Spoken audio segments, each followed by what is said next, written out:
A very good morning, dear children. My name is Renu Harsh, a faculty member of Seth Tolaram Bafna Academy, Bikaner. I welcome you all to this English class through the e-learning platform of our school. I wish and hope that all of you are safe at home, taking good care of yourself with a balanced diet and exercise to boost your immunity, following all the preventive measures to fight against the current pandemic COVID-19. I hope you are utilizing this lockdown period constructively. In today's video, we'll be discussing about the second part of the second chapter of the book Flamingo, Lost Spring, Stories of Stolen Childhood. It's written by Ernest Jung. Ernest Jung Children has written in her lifetime many books on problems and adversities, but she leaves the solutions on the readers or on the public. She was born in 1964. She was born in an aristocratic family. Her father was also a renowned poet. She became famous after her book Unveiling India was published in the year 1987. She had written about women in India in that book. The present excerpt, Lost Spring, Stories of Stolen Childhood, is about the underprivileged children of Simapuri and Firozabad. This book was published in the year 2005. Children, childhood is considered the spring of human life. It is the most beautiful period of a person's life, as it is full of exuberance and playfulness. But the children of rag pickers of Simapuri and bangle makers of Firozabad are deprived of this period of their life. They have never enjoyed the carefreeness of their childhood. They have to assist their poor parents in earning their living since the very tender age. So here the writer also emphasizes the need to save the childhood of these poor children and provide them with the basic rights of a decent life and also education. Let us start with the second part of this chapter titled I Want to Drive a Car. I will be reading the lines from the paragraph and then I will give you the meanings of the difficult words with the explanation. So we'll start. I want to drive a car. Mukesh insists on being his own master. I will be a motor mechanic, he announces. Do you know anything about cars? I ask. I will learn to drive a car, he answers, looking straight into my eyes. His dream looms like a mirage amidst the dust of streets that fill his town, Firozabad. I repeat the line. His dream looms like a mirage amidst the dust of streets that fill his town, Firozabad, famous for its bangles. Every other family in Firozabad is engaged in making bangles. It is the center of India's glass blowing industry, where families have spent generations walking around furnaces, welding glass, making bangles for all the women in the land, it seems.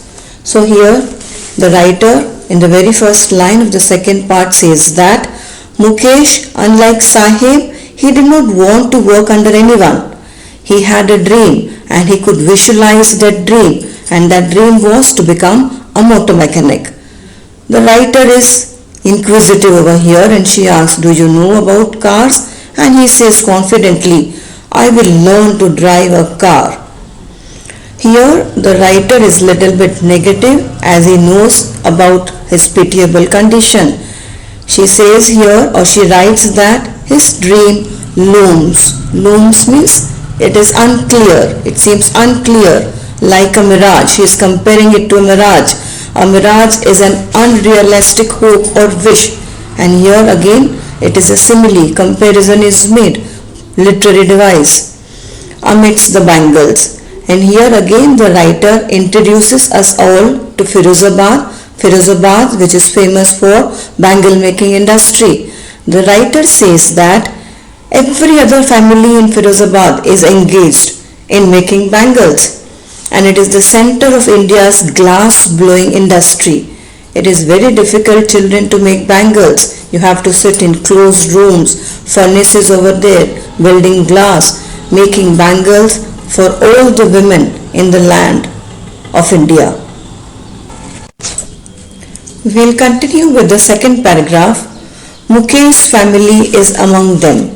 None of them know that it is illegal for children like him to work in glass furnaces with high temperatures in dingy cells without air and light.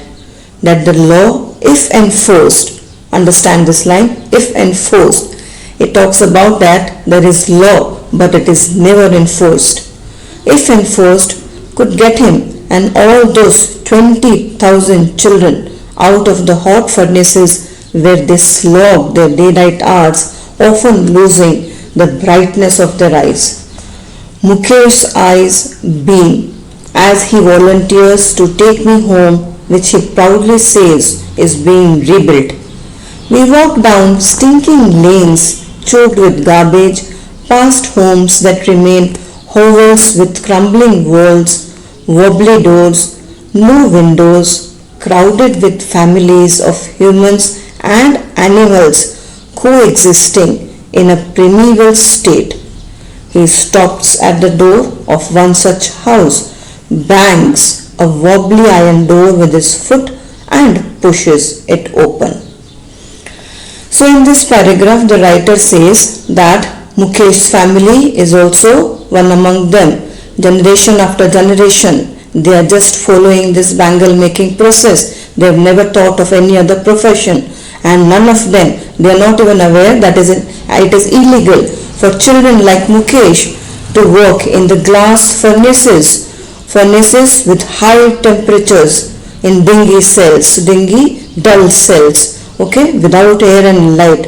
And law, if it is enforced, all of them will be caught. And how many of them? 20,000 children who are working there in hot furnaces in this hazardous conditions.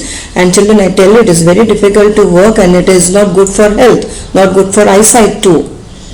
So they are slogging their daylight hours, working hard from day to night.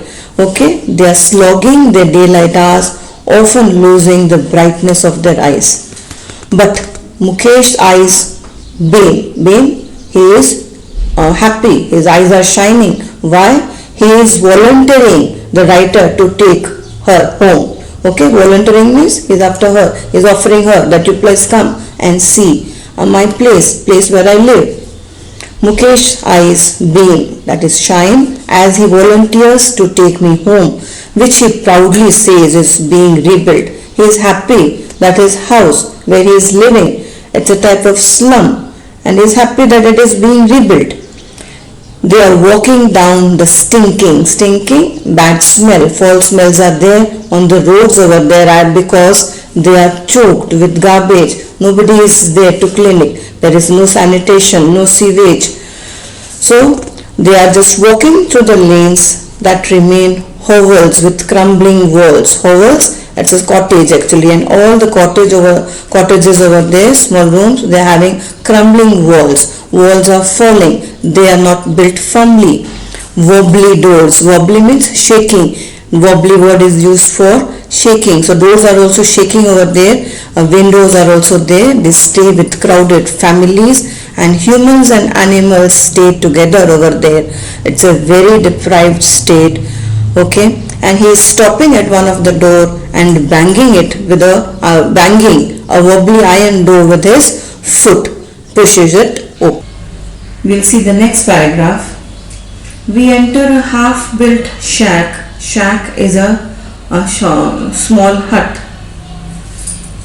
In one part of it, thatched with dead grass, is a firewood stove over which sits a large vessel of sizzling spinach leaves. On the ground, in large aluminium platters, are chopped vegetables. A frail young woman is cooking the evening meal for the whole family. Through her eyes filled with smoke, she smiles. You understand these lines? So here the writer and Mukesh, they are entering the half-built hut. Half-built hut over here. It's not completely built. And in one part of it, it is thatched, it's covered with straw. Straw is dry grass, dead grass, which is of no use. And is a firewood stove. A firewood stove is kept. They're not having cylinders. They're not having any other facilities. So here, they're not having gas burners. So they're having firewood stove over which sits a large vessel of sizzling spinach leaves. Over the firewood stove is a large vessel, and in that large vessel there are spinach leaves. Spinach in Hindi is palak. On the ground, the writer could see a large aluminium platter. Platter is a dish, a large flat dish, and there are more chopped vegetables kept on it. A weak young woman is cooking the evening meal over there for the whole family. Her eyes filled with smoke because of the firewood. Eyes are filled with smoke, and she smiles. She is greeting the writer. Let's see the next line. Here the writer is introducing character after character in her story. Firstly Mukesh, and now this young woman. And who is she? She is the wife. She is the wife of Mukesh's elder brother. Mukesh's elder brother is also introduced now, and she is the wife of Mukesh's elder brother. Let's read the paragraph first. Not much older in years, she has begun to command respect as the Bahu, the daughter-in-law of the house. Bahu word is used, a Hindi word. Already in charge of 3 men, her husband, Mukesh, and their father. When the older man enters, she gently withdraws behind the broken wall and brings her veil closer to her face. As custom demands, daughter-in-laws must veil their faces before male elders. In this case, the elder is an impoverished bangle maker. Despite long years of hard labour, first as a tailor, then a bangle maker, he has failed to renovate a house, send his 2 sons to school. All he has managed to do is teach them what he knows, the art of making bangles. So in this paragraph, you have been introduced to Mukesh's elder brother's wife. She is sitting over there and cooking for the whole family. And according to the tradition, what is she doing? As Mukesh's father enters, she is going behind the wall, hiding herself. Broken wall over here, it's emphasized. And she is covering her face, veil, V-E-I-L, with a parda. She is covering her face with a cloth, and it's a tradition that bahus or daughter-in-laws, they have to cover her face in front of male elders. So this is what is described over here, illiteracy, tradition, and so many such things which are followed by Mukesh's family. One more point is very clearly mentioned over here by the writer, that Mukesh's father, he has learnt the art of bangle making, and he has never thought of any other profession for his children too. And he is giving the same art of bangle making. He is teaching them. He is teaching this art to his children. So we have seen these 3 points describe despite long years of hard labor. First he was a tailor and then a bangle maker. Doing all such things with hard labor, he has not earned much. He could not renovate a house, and he could not send his sons to school, give them proper education so that they can do something else rather than bangle making. Let's go to the next paragraph. It is his karam, his destiny, says Mukesh's grandmother, who has watched her own husband go blind with dust from polishing the glass of bangles.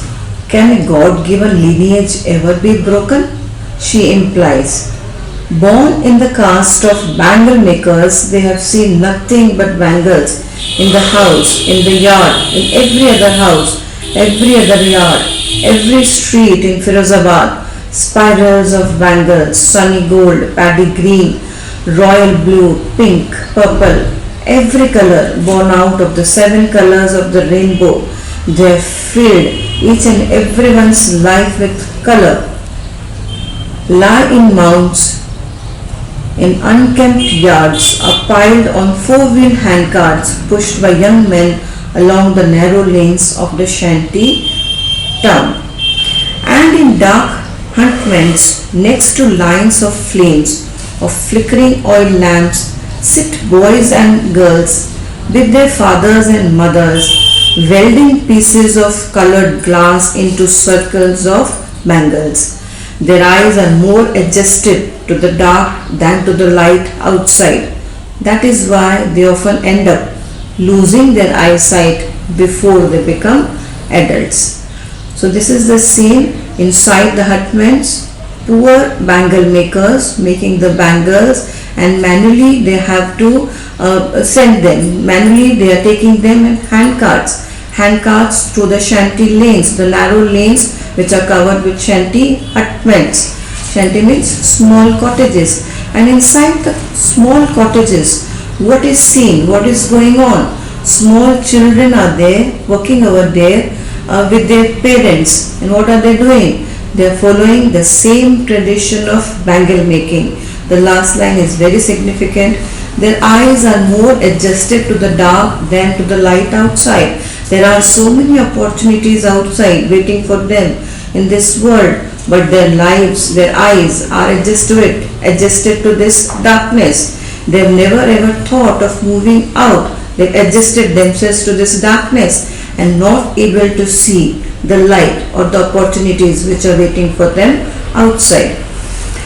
So that is why they end up losing their eyesight before they become adults. So here in this paragraph we have seen, it starts with Mukesh's grandmother who had seen her husband go blind with the dust of glass, but she has accepted it as her destiny, as her karma, as her fate, she says, and she is accepting the fact that it is a God-given lineage. It's given by God, which cannot be broken.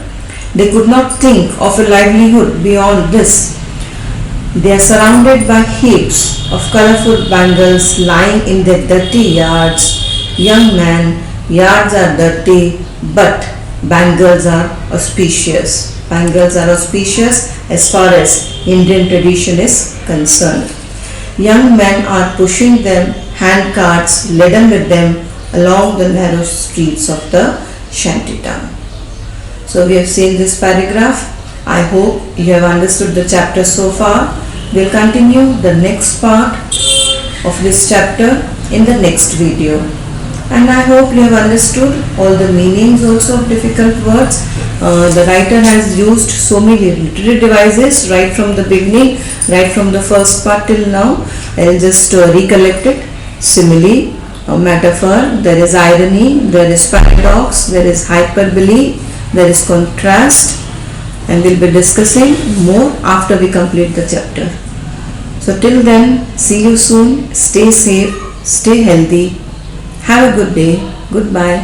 Take care.